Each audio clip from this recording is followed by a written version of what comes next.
네, 30분 CSS 마스터 강좌에 찾아오신 분들을 모두 환영합니다.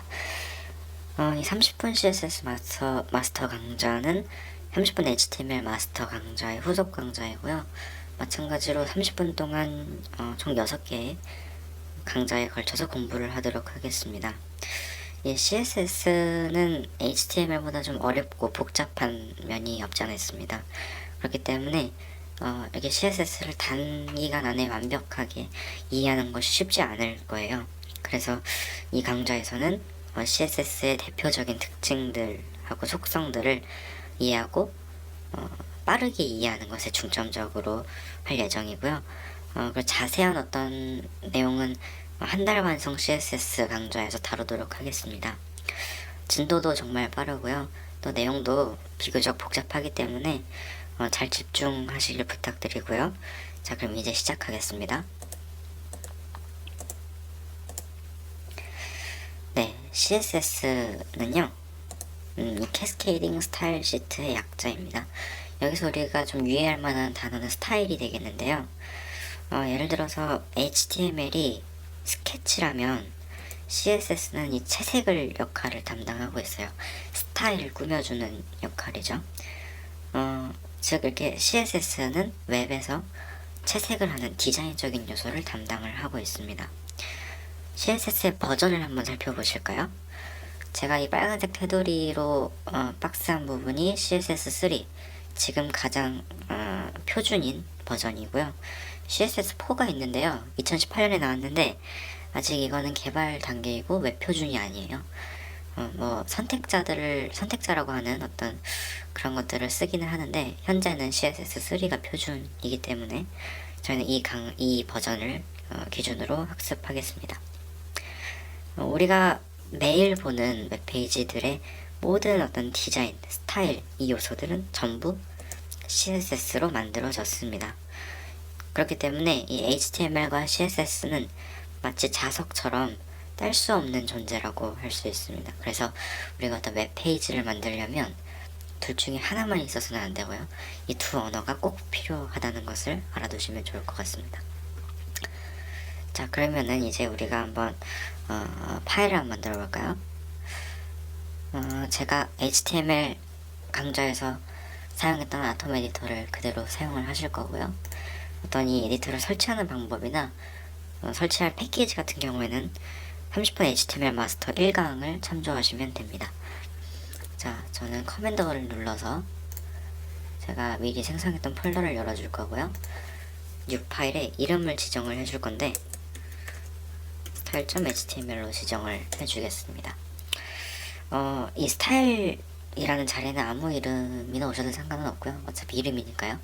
하지만 뒤에 확장자인 이 .html은 지금 단계에서는 .html로 꼭 사용하시길 바랍니다.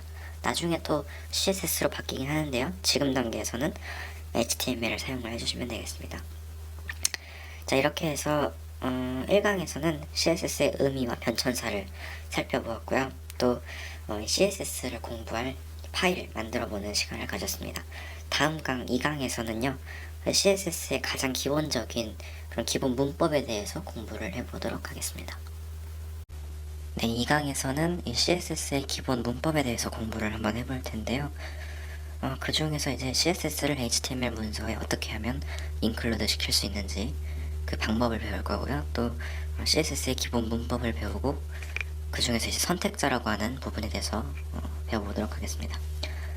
이 CSS를 인클루드 시키는 방법은 크게 3가지가 있는데요. 첫 번째를 한번 보실까요? 네, 이 임베디드 방식입니다. 그래서 HTML에서 헤드 태그 안에 스타일 태그를 주어서 그 안에 여기 초록색 글씨처럼 CSS 코드를 넣는 방법이 있고요. 이 방법을 그래도 가장 많이 쓰는 것 같아요. 다음 방법을 보시면 두 번째는 인라인 방식이라 그래서 이 태그 안에 직접적으로 스타일이라는 속성을 주어서 이제 그 안에 CSS를 작성하는 이런 방법도 있습니다. 마지막으로는요, 익스터널이라 그래서 그 HTML 문서에 CSS를 작성하는 것이 아니라 외부 파일로 주는 방법이 되겠습니다. 그래서 이 링크 태그 안에 CSS 경로를 지정해 줄 수도 있고요. 그리고 또 밑에 보이시는 것처럼 이렇게 앱기호 import URL이라는 방식으로 해서 경로를 지정해주는 그런 방법도 있습니다.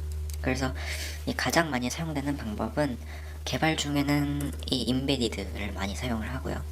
다음에 개발을 완료한 후에는 원칙적으로 HTML과 CSS는 분리를 해줘야 되기 때문에 이 익스터널 방식을 사용합니다. 자, 그럼 이제 본격적으로 CSS의 문법에 대해 살펴보겠습니다. 네, 이게 이제 CSS의 문법인데요. HTML보다는 아무래도 좀 어렵지만 자주 실습해보시고 연습하시면 이제 이것도 사용하기 편해지실 거예요. 자, 하나씩 이렇게 뜯어서 살펴보면 CSS의 문법은 크게 선택자, 속성, 값으로 이루어져 있습니다. 영어로는 셀렉터, 프로퍼티, 밸류라고 할 수가 있고요. 그리고 이제 속성하고 값, 프로퍼티와 밸류 이 덩어리를 묶어서 선언, 즉 디클레레이션이라고 합니다. 이 속성과 값은 워낙 방대해서 이 모든 것을 공부하기에는 너무 많은 시간이 걸리고요. 그리고 외우기도 어려워요. 그래서 주로 사용하는 속성과 값만 배워두고 실제로 이렇게 개발자들도 사용을 할 땐 찾아보면서 하기도 합니다. 그래서 일단 이 강에서는 이 속성과 값은 좀 미루고요. 선택자, 이 셀렉터만 먼저 공부를 해보도록 하겠습니다. 자, 이 선택자를 공부하기 전에요. 여기 이렇게 한 가지 사진이 있습니다. 네, 자동차죠. 자동차인데 흑백이에요. 그래서 스케치 됐죠. 아무런 색상이 입혀지지 않았어요. 자, 한번 생각을 해보시죠. 제가 이 모든 바퀴에 색깔을 칠하려고 하는데 레드로 색상을 줄 거예요. 자, 그러면 이렇게 줘보겠습니다. 네, 이게 바로 태그 선택자라고 하는데요. 이 모든 바퀴에 휠에 컬러를 레드로 준다라는 속성과 값을 사용했죠. 이게 이해가 안 돼도 한번 그냥 이렇게 보세요. 자, 다음에 이제 모든 바퀴의 색깔이 빨강인데 이번엔 제가 앞바퀴에만 색상을 노란색으로 바꿔보겠습니다. 자, 이게 이제 클래스 선택자인데요. 차이점이 뭐가 있죠? 아까랑 맨 앞에 온점이 들어갔죠. 이 점하고 프론트 휠 컬러는 옐로우로 줬죠. 자, 근데 이번엔 제가 앞에 왼쪽 바퀴에만 컬러를 이제 다른 걸로 바꿔볼게요. 그러면은 네, 이렇게 될 수 있습니다. ID 선택자로 해서 앞에 우물정자 샵이 들어갔죠. 그리고 프론트 레프트 휠 컬러는 블루 이렇게 주었습니다. 자, 일단은 아마 여러분들이 이해는 안 되실 거예요. 이게 좀 무슨 차이고 왜 점하고 샵을 붙이는지. 네, 그래도 한번 이렇게 보시기 바랍니다. 나중에 이제 이해가 되실 거예요. 자, 이제 이쯤 되면 태그는 배워서 알지만 클래스랑 아이디는 모르실 거예요. 근데 제가 여기 보여드린 것을 보면은 클래스라는 단어부터 먼저 좀 살펴보죠. 클래스는 무엇을 의미하죠? 학교로 치면 반을 의미합니다. 그리고 아이디는 무엇을 의미하죠? 아이디. 우리가 신분증 할 때 영어로 아이디 카드라고 합니다. 그래서 신분, 학생 번호 이렇게 생각할 수 있겠죠. 자, 그럼 그룹으로 나누면 제가 이렇게 보여드리고 있는 것처럼 태그 안에 클래스가 있고요. 클래스 안에 아이디가 있습니다. 반 안에 학생이 있는 거랑 비슷한 원리죠. 자, 여기까지도 아마 이해가 안 되실 거예요. 하지만 제가 이따 실습을 해보면 이해가 되실 겁니다. 자, 그럼 어떻게 선택자를 매칭할 수 있을까요? 네, 이렇게 할 수 있습니다. 왼쪽이 HTML이고 오른쪽이 CSS인데요. HTML에서 먼저 태그 선택자를 사용하는 방법을 알아볼게요. 이 태그 선택자는 타입 선택자라고도 하는데요. 이 div 태그라는 이 태그를 바로 CSS 선택자로 주는 겁니다. 그럼 이제 div 태그가 CSS 선택이 된 거죠. 클래스 선택자는 보실까요? 클래스는 div 속성에 클래스하고 이름을 매겨주는 거예요. 그러면 CSS에서는 원점 뒤에 그 이름, 네임 값을 지정을 해주는 겁니다. id 선택자를 보실까요? div의 속성의 id를 줘서 그 네임 앞에 샵을 붙여서 CSS 지정을 해줄 수 있습니다. 자, 그러면은 한번 이제 실습을 해볼게요. 자, 저는 미리 style.html이라는 것을 만들어 뒀고요. 일단 뭐 기본적인 HTML 문서를 만들어 보시죠. 스타일 태그 여기까지는 이제 제가 쓰는 방식은 embedded라는 것을 기억을 해 두셔야 합니다. 그리고 제가 아무 의미 없는 텍스트인 p 태그를 3개를 줘볼게요. 그리고 여기에다가 제가 이 텍스트입니다 라는 것을 적어줄 거고요. 그다음 p 태그의 두 번째는 클래스를 주고 name1 이렇게 주겠습니다. 자, 그리고 그 다음에는 id를 주고요. 여기다 name2로 주겠습니다. 자, 이제 그 다음에 이 스타일 지정을 해줄 텐데요. 가장 먼저 배운 이 p 태그 선택자를 쓰는 방법이죠. p 태그에다가 중괄호를 써주고 속성은 그냥 제가 일단 제일 쉬운 거부터 해볼게요. 컬러를 레드로 줘볼게요. 그 다음에 이제 이 클래스 선택자는 점을 찍는다고 했죠. name 1 중괄호 컬러를 제가 옐로우로 한번 줘보겠습니다. 그리고 id 선택자는 샵이라고 했죠. 샵에 name 2 중괄호 컬러를 그린 이렇게 주도록 하겠습니다. 자, 그럼 제가 이렇게 p 태그 그리고 클래스 이 id 이렇게 3개의 각각의 스타일을 주어봤는데요. 그럼 이제 브라우저에서 어떻게 나타날지 한번 보실까요? 네, style.html을 크롬에서 로드했더니 이렇게 텍스트입니다가 3개가 나타나는데 맨 위에 거는 레드, 두 번째 건 옐로우, 세 번째 건 그린 이렇게 나왔습니다. 이게 어떻게 이렇게 된 걸까요? 만약 이 두 개가 없었다면요, 이건 이제 주석 처리라고 하는데요. 사용이 안 되게 잠깐 막아둘게요. 저장을 하고 새로 고침을 해주면 모든 p 태그에 대해서 빨강색으로 나타나게 되죠. 그런데 이제 제가 이 주석을 id까지만 막아둬볼게요.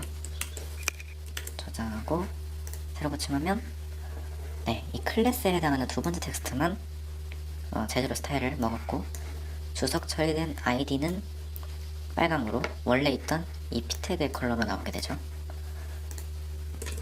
그래서 어떤 것을 알 수 있냐면요, 여기에서 가장 우선적으로 적용이 되는 것은 이 id 선택자라고 보시면 되고요. 그 다음이 클래스 선택자입니다. 그 다음이 태그 선택자라는 거죠. 태그에서 아무리 레드로 선언이 되어도 클래스에서 옐로우면 옐로우로 뜨게 되고요. id에서 그린이면 그린으로 뜨게 되는 겁니다. 그럼 제가 예시로 이 id 선택자인 이 마지막 세 번째 텍스트에서도 클래스를 name1으로 줄게요. 자, 그러면 이제 어떻게 될지 한번 상상을 해보세요. 과연 세 번째 텍스트가 어떻게 변할까요? 아무 변화가 없어요. 그렇죠? 당연하죠. 왜냐하면 id가 더 우선이니까요. 자, 그래서 이번 강좌를 통해서는 이 CSS를 HTML에 인클루드하는 방법을 보았고요. 그리고 또 이 선택자와 관련한 아주 중요한 실습도 해보았습니다. 결론적으로 이 id가 가장 우선시되고, 그 다음에 클래스, 그 다음 태그 선택자, 이런 것을 기억을 해두시면 좋을 것 같습니다. 3강부터는 제가 이 인베디드, 인라인, 익스터널 이 방식을 잘 섞어서 속성과 값도 공부를 해보도록 하겠습니다. 네, 3강에서는 이제 CSS의 주요 속성 중에서 폰트랑 텍스트랑 관련된 속성에 대해서 학습을 해보도록 하겠습니다. 저는 미리 text.html을 만들어 놓았고요. 그리고 또 이 p 태그를 다 생성을 해 놓았고, 그에 맞는 선택자를 id랑 클래스를 사용해서 이렇게 나왔습니다. 그래서 이 텍스트에는 안녕하세요, hello, how are you 이렇게 한국어랑 영어랑 대문자를 이렇게 섞어서 텍스트를 만들어 놓았습니다. 자, 이 id랑 클래스에 있는 이 선택자의 텍스트의 의미는 아무 의미는 없고요. 그냥 제가 지정을 해 놓은 거예요. 자, 그럼 첫 번째부터 한번 볼까요? 지금 일단 오른쪽에 브라우저를 보시면 다 똑같죠? 선택자 이름은 다 다른데 그래도 이 눈에서 보이는 텍스트는 디자인이 다 똑같습니다. 자, 그러면은 가장 먼저 이 폰트 사이즈라는 속성에 대해서 배워보겠습니다. 쉬워요. 폰트 사이즈 해놓고 얼마로 줘볼까요? 자, 픽셀로 줘보겠습니다. 10픽셀 정도 이렇게 주고요. 그 다음에 또 폰트 사이즈 두 번째에서는 폰트 사이즈 한뭐 2em 정도. 이 픽셀 em 이건 단위예요. 폰트의 단위입니다. 세 번째는 얘도 EREM 이렇게 줘보겠습니다. 그리고 세로 고침을 하면 어떻게 될까요? 네, 이렇게 된 것을 볼 수가 있습니다. 픽셀로 나타낸 건 이렇게 안녕하세요, hello, how are you 이렇게 나타났고요. 그리고 이제 이 EM으로 나타낸 건 이 정도 크기, 그 다음에 EREM으로 나타낸 건 이 정도 크기가 되겠습니다. 그래서 이 폰트 사이즈를 나타내는 단위에는 픽셀, EM, REM이 있고요. 저는 주로 픽셀을 쓰는 편이에요.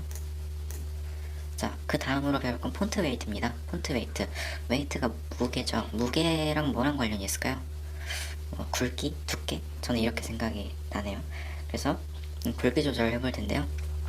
얘도 뭐 쉽습니다. 폰트 그리고 웨이트를 주고 제가 볼드라고 주겠습니다. 그리고 두 번째로는 이 이름이 아니라 그냥 숫자로 한 500 이렇게 주겠습니다. 그리고 세로 고침을 하면 어떻게 될까요? 네, 여기 보시면 이 텍스트들의 두께가 살짝 변화된 것을 보이시나요? 이 볼드로 처리된 부분은 정말 두꺼워졌고요. 그리고 이 두 번째 제가 숫자로 처리한 부분은 살짝 두꺼워졌어요. 네, 이렇게 폰트 웨이트는 폰트의 두께를 결정짓는다는 것을 기억해 두시면 됩니다. 다음에 이제 폰트 스타일에 대해 배울 건데요. 폰트 스타일은 글자의 스타일이니까 이건 아마 좀 감이 안 오실 수 있는데요. 폰트 스타일 주고 여기 보면 자동으로 이렇게 이탈릭, 노말, 오블리크 이렇게 세 가지 옵션이 나오는데요. 노말은 그냥 우리가 항상 보는 그런 텍스트고요. 이탈릭이 있고 오블리크가 있는데 사실 별 차이가 없어요. 그래서 이탈릭만 주고 세로 고침을 해볼게요. 네, 글자가 이렇게 살짝 기울어졌죠. 사실은 이런 기능은 HTML에서 태그로도 사용을 할 수 있는데 워낙 표준으로는 CSS를 사용하는 게 맞기 때문에 이렇게 이탈릭체를 CSS로 지정을 해주시는 게 가장 바람직할 것 같습니다. 다음은 이제 폰트 패밀리입니다. 폰트 패밀리는 가족이라는 뜻인데 왜 과연 이게 어떤 것을 의미할지 감이 안 오시죠? 폰트 패밀리는요 글자체를 의미합니다. 글자체, 폰트명, 서체 이렇게 기억을 해두시면 되는데요. 일단 한번 써보죠. 폰트 패밀리를 주고요. 세리프를 한번 줘보시죠. 그리고 두 번째로는 폰트 패밀리를 산스 세리프라는 산스 세리프라는 특성으로 값으로 주고요. 마지막으로는 유명한 폰트를 하나 줘보죠. 헬베티카 이렇게 쓰나요? 네, 이렇게 한번 줘보고 그 다음에 저장을 하고 세로 고침을 해보면 네, 폰트가 조금씩 변경이 됐어요. 이게 세리프고요. 얘는 적용이 안 됐네요. 제가 실수로 하나 해서 저장하고 세로 고침. 자, 그럼 이게 지금 세리프고요. 요게 산스 세리프고요.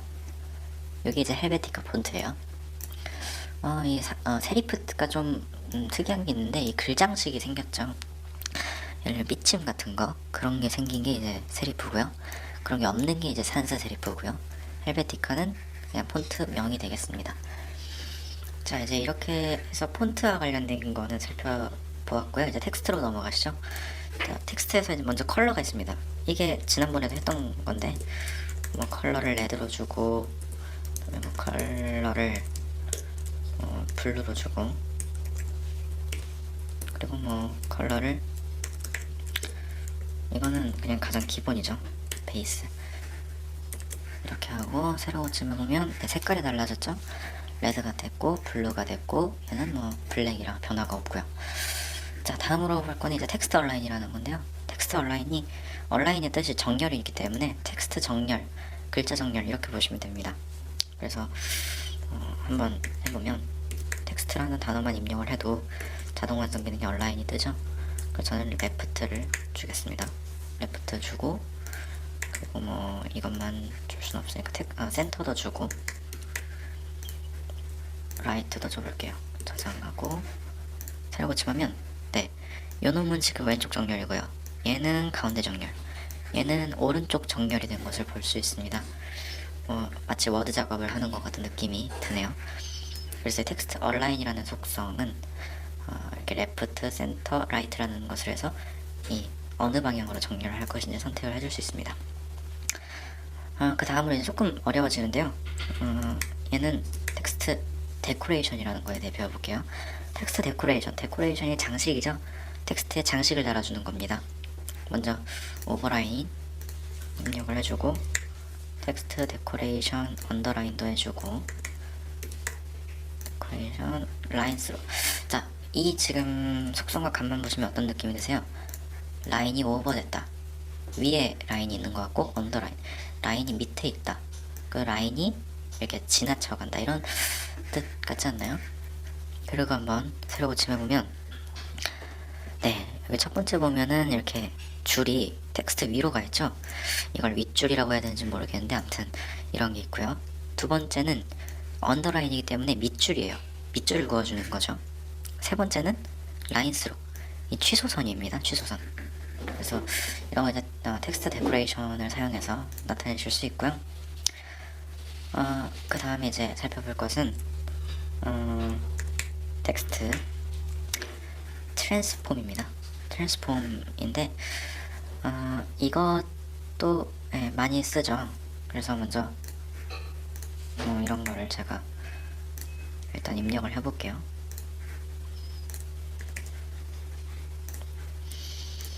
에디터를 사용할 때 이런 장점이 있어요. 자동 완성해주는 기능들. 저장을 하고 한번 생각을 해보시죠. 트랜스폼이 어떤 무언가를 변형한다라는 이름이 있죠. 그래서 글자를 변환을 하는데 어퍼 케이스가 있고 로어 케이스, 캐피털라이즈 이런 값들이 있습니다. 한번 보실까요? 새로 고침해보면 네, 뭐가 바뀌었죠? 원래 이제 이 기본 텍스트는 안녕하세요라고 하고 헬로 하얼유의 맨 앞 글자 H랑 H 두 개가 대문자고 나머지는 소문자입니다. 영어에서 달라졌어요. 이 어퍼 케이스를 보시면 모든 게 다 대문자가 됐죠. 로어 케이스 보시면 다 소문자가 됐어요. 얘는 캐피털라이즈인데 첫 번째만 대문자를 만드는 거기 때문에 그대로 유지가 되고 있습니다. 자, 그 다음에 살펴볼 속성은 레터 스페이스인데요. 레터 스페이싱 해주고 제가 한 10픽셀 이렇게 줘볼게요.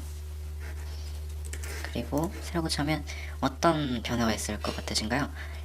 레터 스페이스니까 아마 글자 간격이겠죠? 간격이 어떻게 벌어지는지 한번 잘 보세요. 네, 간격이 10픽셀씩 이렇게 떨어져 있는 것을 볼 수 있습니다. 자간을 조절해 줄 수 있는 기능이에요. 자, 그 다음에 이제 앞으로 두 개 남았는데요. 텍스트 섀도우입니다. 섀도우가 뜻이 그림자죠.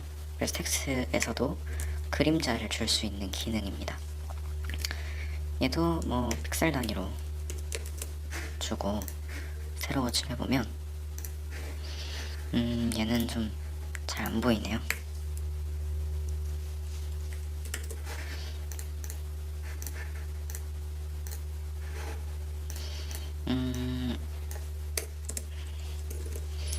왜 안 보이는지는 모르겠지만 네, 일단은 이거는 넘어가도록 하죠. 이거 워낙 텍스트가 좀 작아서 그림자가 안 보이는 것 같아요. 자, 그 다음으로 마지막은 텍스트 인던트입니다. 텍스트 인던트는 들여쓰기를 의미하는데요. 텍스트 인던트를 50픽셀로 주겠습니다. 저장을 하고 네, 새로 고치면 50픽셀만큼이 들여쓰기가 된 것을 볼 수가 있습니다. 텍스트 섀도우에서 좀 찝찝하네요. 이게 적용이 안 돼가지고. 네, 아무튼 뭐 오늘 이렇게 해서 굉장히 많은 폰트랑 텍스트 속성과 값을 알아봤는데요. 이제 이런 것들을 실습을 해보시는 게 중요해요. 직접 사용을 하시면서 이 손에 익히는 그런 연습을 하시면 좋을 것 같고요. 다음 강에서는 이제 CSS에서 정말 중요한 박스 모델이라는 것을 공부를 해보도록 하겠습니다. 그럼 3강은 이렇게 마치도록 하겠습니다. 네, 제가 텍스트 섀도우를 잠깐 까먹었어가지고 다시 한번 찾아봤는데요. 이렇게 주면 먹습니다. 네, 이게 어떤 뜻이냐면요. 그 텍스트 섀도우에서 글자 그림자를 주는데 이 오프셋을 X값, Y값, 뭐 그림자 깊이, 색상 이렇게 주면은 이렇게 네 가지 값을 입력을 하시면 먹습니다. 브라우저 보시면 네, 여기 이렇게 그림자가 이렇게 딱 진 것을 볼 수가 있죠. 그리고 뭐 얘를 다른 색깔로 줘도 되는데 그린 좀 보기 편하게 보면 네, 이렇게 초록색 그림자가 먹는 것을 볼 수 있습니다. 제가 이걸 잠깐 헷갈렸어가지고 다시 추가로 네, 강의를 만들었습니다. 자, 이렇게 해서 3강은 진짜 마치도록 하겠습니다. 이번 4강에서는 3강에 이어서 CSS의 주요 속성에 대해서 계속해서 배워보도록 하겠습니다. 먼저 배워볼 속성은 디스플레이 속성인데요. 여기에 제가 div 태그와 스팸 태그를 미리 작성을 해 놓았는데요. 지난 30분 HTML 마스터 강좌에서 제가 이 두 개를 언급을 해 드렸죠. 그래서 이 영역을 잡는 태그인데 이 두 가지 태그의 가장 큰 차이점이 이 영역을 차지하는 범위입니다. 자, 지금 여기 보면 div 태그는 블록이고 스팸 태그는 인라인인데요. 이걸 제가 한번 브라우저에서 실행을 시켜 보도록 하겠습니다. 네, 제가 미리 색상을 주어서 이렇게 영역을 쉽게 볼 수 있게 해 놓았는데요. 여기 보시면 div 태그, 그 블록 속성은 화면 가로폭 전체를 차지를 했고요. 이 스팸 태그 인라인 속성은 콘텐츠 영역만 차지를 하고 있습니다. 그래서 이제 이런 태그들과 이러한 속성들은 레이아웃을 잡을 때도 필요하고요. 또 그 밖에 어떤 사용할 부분이 굉장히 많은 부분이기 때문에 잘 기억을 해두셔야 될 것 같습니다. 근데 이제 이 속성들을 디스플레이 속성으로 바꿀 수도 있어요. 제가 미리 주석을 해 놓았는데 이제 이것을 풀고 보시면 제가 이 id 선택자로 된 div 태그를 인라인 속성으로 바꿨고요.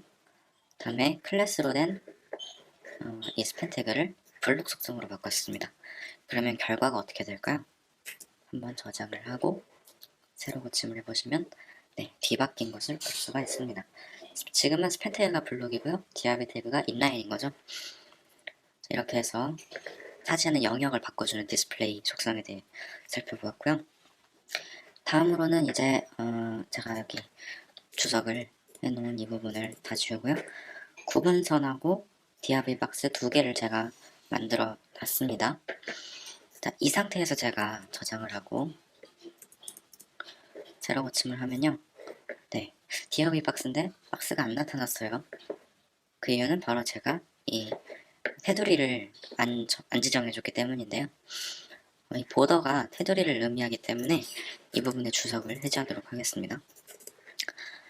자, 그리고 한번 보시면은 이 보더는 하고 4픽셀은 두께를 의미하고요. 솔리드 이 부분은 이제 형태, 모양이죠. 테두리의 모양을 나타내고 다음에 이 부분은 색상입니다. 자, 이렇게 하고 저장하고 새로 고침하면 두 개의 박스가 생겨난 것을 볼 수 있죠. 여기서 이제 솔리드는 그냥 일반적인 선이고요. 이제 뭐 이런 것도 이런 식으로 하면 점선이죠. 네, 점선으로 바뀐 것을 볼 수 있습니다. 자, 그리고요, 이렇게 웹페이지 상에서는 박스 사이들의 간격을 주기도 하는데 그 속성이 바로 여기 패딩과 마진입니다. 패딩의 뜻은 뭐 우리가 흔히 사용하는 겨울철에 입는 그런 패딩이고요. 그럼 마진은 뭐 마진을 남기다 할 때 그런 의미가 있겠죠. 그래서 간격이 어떻게 생성이 되나를 볼 건데요. 먼저 제가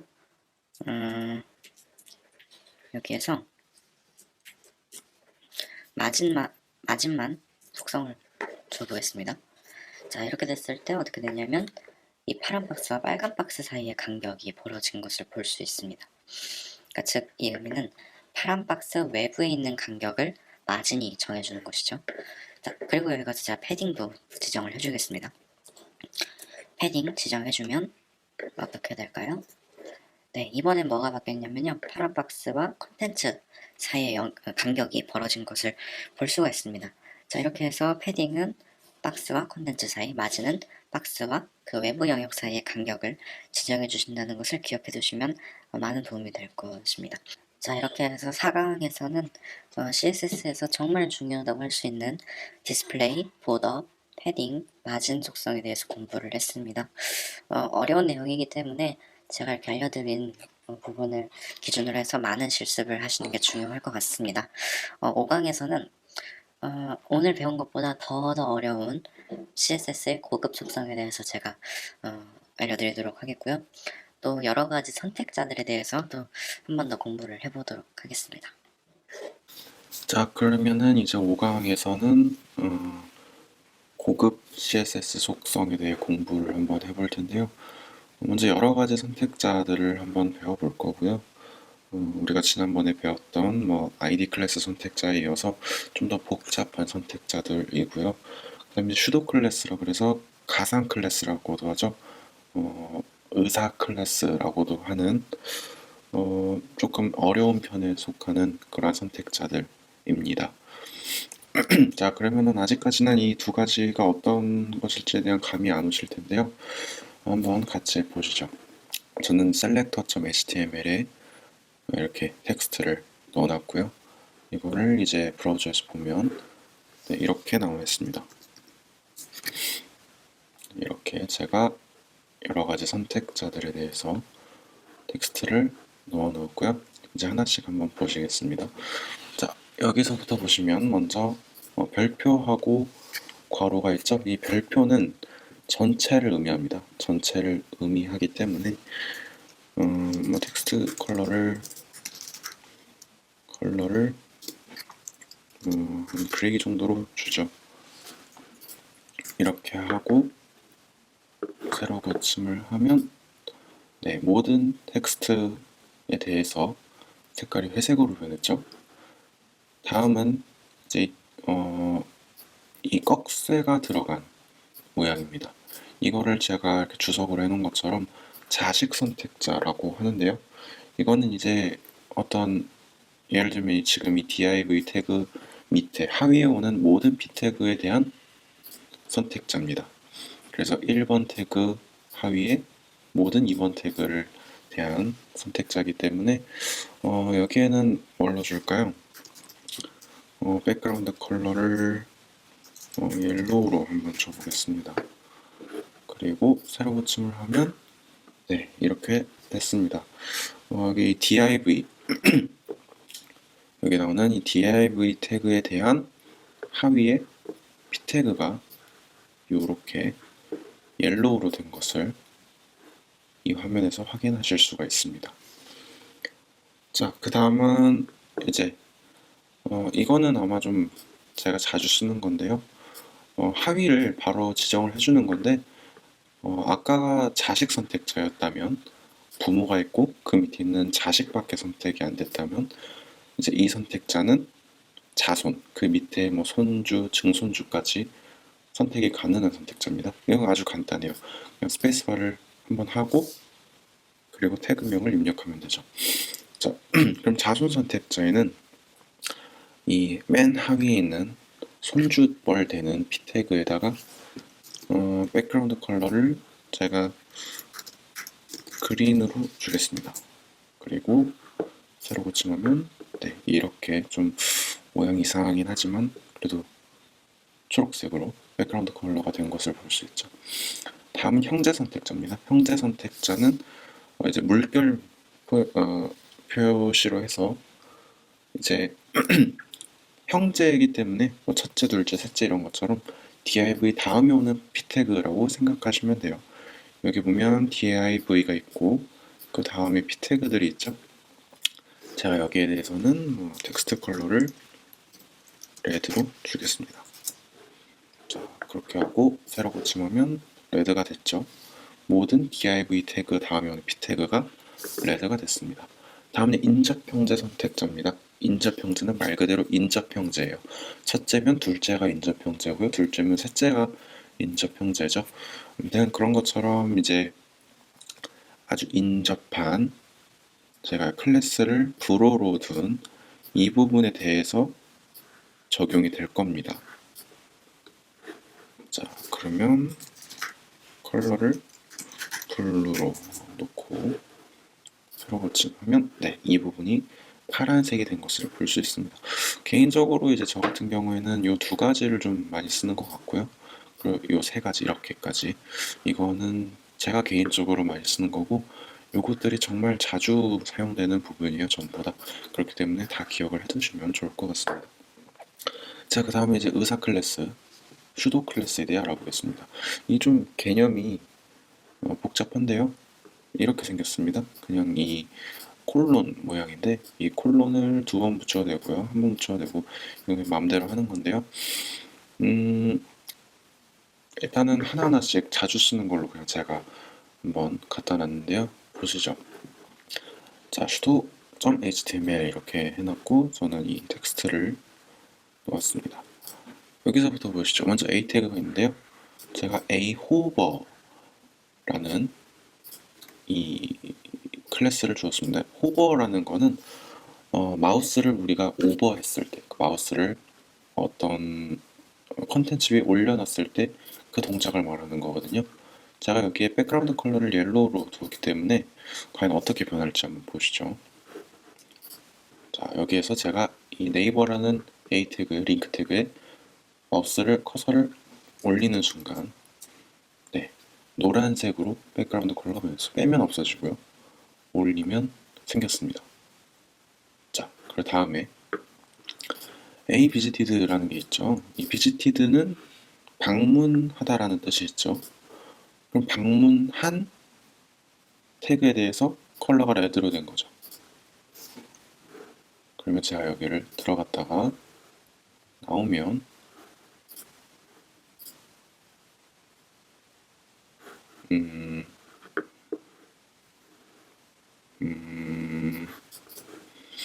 뭐가 문제가 있나 보죠.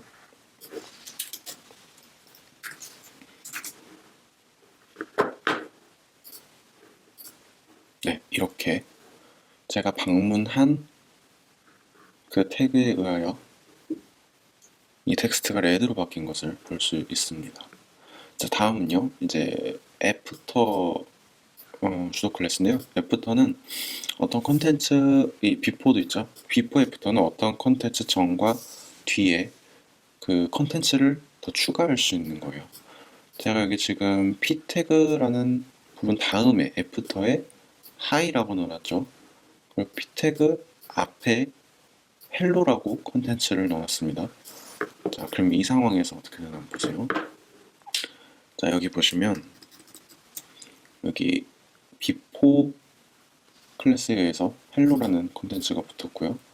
애프터에서 하이가 붙었죠. 제가 이걸 바꿔볼게요.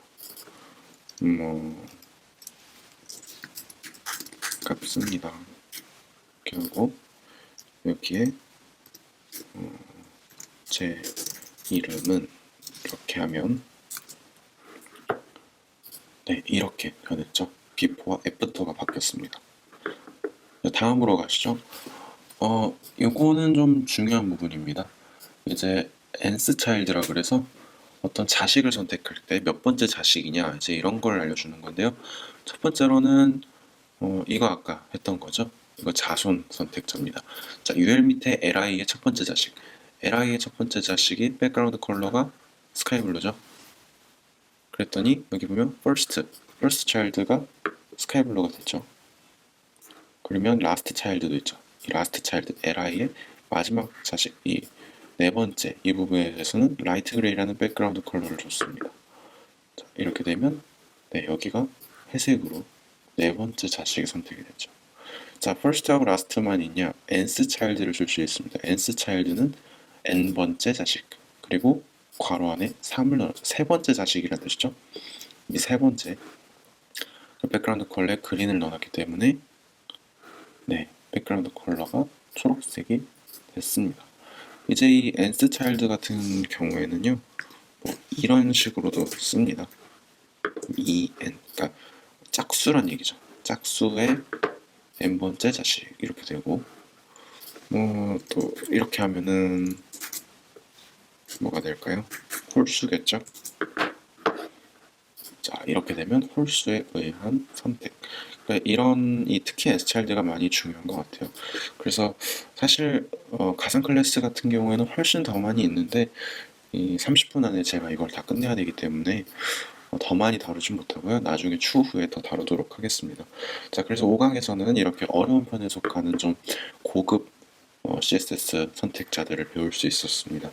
이런 것들을 잘 섞었으면 아마 여러분의 코딩의 효율성도 증가할 거예요. 그래서 특히 이 슈도 클래스 그리고 특히 nstyled는 정말 중요하니까 이 부분을 잘 연습을 해보시고요. 6강에서는 지금까지 배운 내용을 마무리하도록 하겠습니다. 네, 6강에서는 우리가 그동안 배웠던 CSS 강좌를 정리해보고 또 앞으로의 계획에 대한 생각을 해보겠습니다. 먼저 CSS의 이 약자, 무엇의 약자였죠? 네, 캐스케이딩 스타일 시트의 약자였죠. 그래서 제가 이 스타일을 정의하는 게 CSS의 주요 역할이라는 점을 말씀드렸고요. 그래서 이제 이 CSS는 채색을 하는 어떤 그리기 도구와 같은 비슷한 역할을 하고 있습니다. CSS를 HTML 문서에 삽입하는 방법은 크게 세 가지가 있었죠. 네, 바로 이 첫 번째는 상단에 있는 것처럼 인베디드 스타일 태그를 사용하는 방법이 있었고, 또 이렇게 익스터널 방식이라 그래서 외부 문서로 CSS를 정의해주는 방법도 있었고요. 또 인라인으로 속성으로 주는 방법도 있었습니다. 그 다음에 선택자에 대해 배울 수 있었는데요. 이 태그 선택자, 아이디 선택자, 클래스 선택자를 배울 수 있었고요. 이제 그 다음에는 CSS의 기본적인 문법에 대해서도 배웠습니다. 이 선택자와 선언이 있고 그 안에 속성과 값이 있다는 것이고요. 그리고 이 CSS 속성으로 우리가 정말 많은 것을 공부를 했습니다. 지금 여기에는 18번까지밖에 없는데 사실상 뭐 이 안에 더 세부적인 요소들이 있기 때문에 이제 크게 18개밖에 없고 사실은 우리가 훨씬 많은 속성들을 배울 수 있었죠. 그 다음에 이제 여러 가지 선택자들을 배웠습니다. 특히 이 슈도 클래스라고 해서 가상 클래스는 우리가 CSS를 좀 더 멋지게 아름답게 어떤 기능적인 일을 할 수 있는 그런 기능이었고요. 자, 이렇게 해서 우리가 CSS의 기본적인 것을 배울 수 있었습니다. 이 30분이라는 시간이 너무 짧기 때문에 제가 많은 것을 다루질 못했습니다. 그러한 점에서 좀 아쉽지만 그래도 나중에 추후에 또 다른 CSS 강좌를 통해서 좀 자세한 부분을 다루도록 하겠고요. 다음은 우리가 무엇을 배우면 좋을까요? 우리가 HTML과 CSS를 배웠기 때문에 이제는 어떤 프로그램을 만드는 프로그래밍 언어를 배워보셔야 할 것 같습니다. 사실 HTML하고 CSS는 프로그래밍 언어라 부르기엔 조금 부족한 면이 있죠. 이 프로그램이란 여기 화면에 보이시는 것처럼 어떤 프로세스, 순서를 통해서 동작되는 그런 것을 프로그래밍 언어라고 그러기 때문에 제가 어떠한 언어로 강좌를 준비할지는 이제 생각을 해봐야겠지만 다음 강좌로는 프로그래밍 언어를 제가 한번 생각을 하고 있습니다. 자, 이렇게 해서 CSS를 여러분이 6강에 걸쳐서 공부를 하셨는데요. 제가 시간 조절을 잘 못해서 40분가량이 되어버렸어요. 30분 CSS 강좌인데요. 그러한 점은 조금 아쉽지만 그래도 이 짧은 시간 안에 많은 내용을 저는 최대한 담으려고 했다라는 점을 기억해 주셨으면 좋겠고요. 여러분이 배우신 CSS 잘 연습하시고 실습하시면서 또 모르는 점들은 어떤 구글을 통해서 그렇게 공부를 하시면 많은 도움이 되실 거예요. 자, 그럼 수고 많으셨고요. 저는 프로그래밍 강좌로 찾아뵙겠습니다.